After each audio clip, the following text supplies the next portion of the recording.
নমস্কার বন্ধুরা, আজকে আপনাদের সাথে দু রকমভাবে চিকেন মোমো বানিয়েছি, সেই রেসিপিটা শেয়ার করব। খেতে খুব ভালো হয়, আপনারাও বানিয়ে দেখবেন।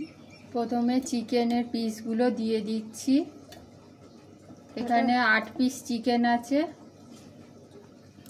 একটা কাঁচা লঙ্কা দিয়ে দিলাম, আদা দিয়ে দিলাম ছোট 2 টুকরো, 6 টুকরো রসুন দিয়ে দিলাম, আরও 2 টুকরো রসুন দিয়ে দিলাম, লবণ দিয়ে দিলাম, সয়া সস 1 চামচ দিয়ে দিলাম। এবার এটাকে পেস্ট করে নেব।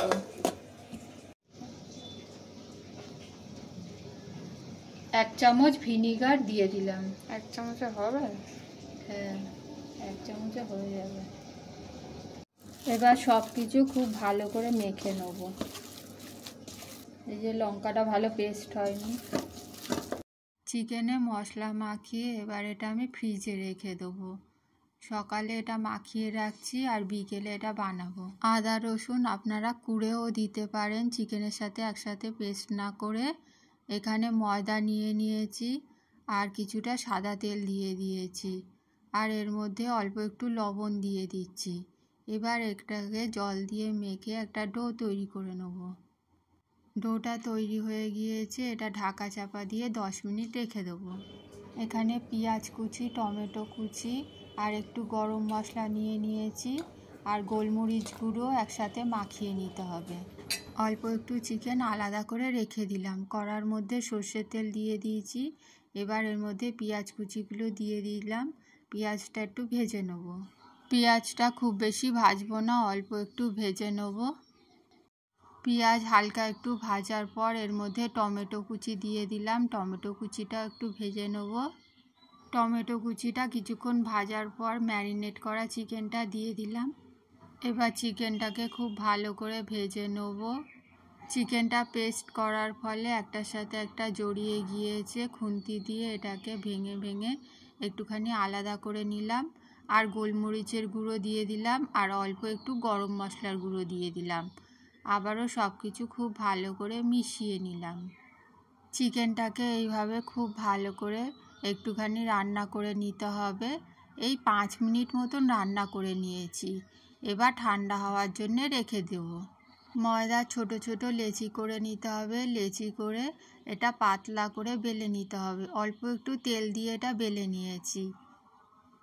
যে কাঁচা চিকেনটা রেখেছিলাম সেই কাঁচা চিকেনটা এর মধ্যে দিয়ে দিয়েছি, আর এটাকে ভালো করে মুড়ে নিলাম। চিকেনের পুরটা যাতে বেরিয়ে না যায় সেই জন্য আঙুল দিয়ে এটাকে চেপে দিচ্ছি। আপনারা জল দিয়ে এটাকে চেপে দিতে পারেন। জল লাগিয়ে নিয়ে এটা চেপে দিলে ভালো করে চেপে যাবে। তো এইভাবে চাপলেও হবে, এইভাবে চাপলেও আমি বানিয়েছিলাম, খোলেনি। এবার দুটো দিক এইভাবে নিয়ে জুড়ে দিতে হবে। এখানে একটা মোমো রেডি হয়ে গিয়েছে। তেল মাখানো থালার মধ্যে মোমোটা রেখে দিয়েছি। এইভাবে সবগুলো বানিয়ে নেব। আর কড়ার মধ্যে যেটা ভেজে রেখেছিলাম সেই চিকেনটা এবার পুর দিয়ে এটা অন্য একটা ডিজাইন করব। দেখুন কেমন ডিজাইন করি। এটা আমার মেয়ে তৈরি করছে। প্রথমে এই মুখটা খুব ভালো করে চেপে বন্ধ করে নিতে হবে। বন্ধুরা, মোমো বানাতে অনেক সময় লাগে। এটা ঠিক করে চেপে তারপরে আটকে দিতে হবে, যাতে এটা খুলে না যায়। খুব ভালো করে চেপে দিতে হবে। খুব ভালো করে চেপে দেওয়ার পর এটাকে হাত দিয়ে তুলে নিয়েছি। এবার এটাকে একটু ভাঁজ ভাঁজ করে দিতে হবে। দেখুন এরকমভাবে ভাঁজ করে নিতে হবে, তাহলে একটা সুন্দর ডিজাইন তৈরি হয়ে যাবে। দেখুন আপনারা কি বুঝতে পেরেছেন এই ডিজাইনটা? না হলে আর একবার দেখে নেবেন। এইভাবে সবগুলো তৈরি করে নিয়েছি। কাঁচা যে চিকেনটা দিয়েছিলাম সেটা আগে বসিয়ে দিয়েছি। এইটা এবার দিয়ে দিচ্ছি। যতটা ধরে তার মধ্যে দিয়ে দেবো।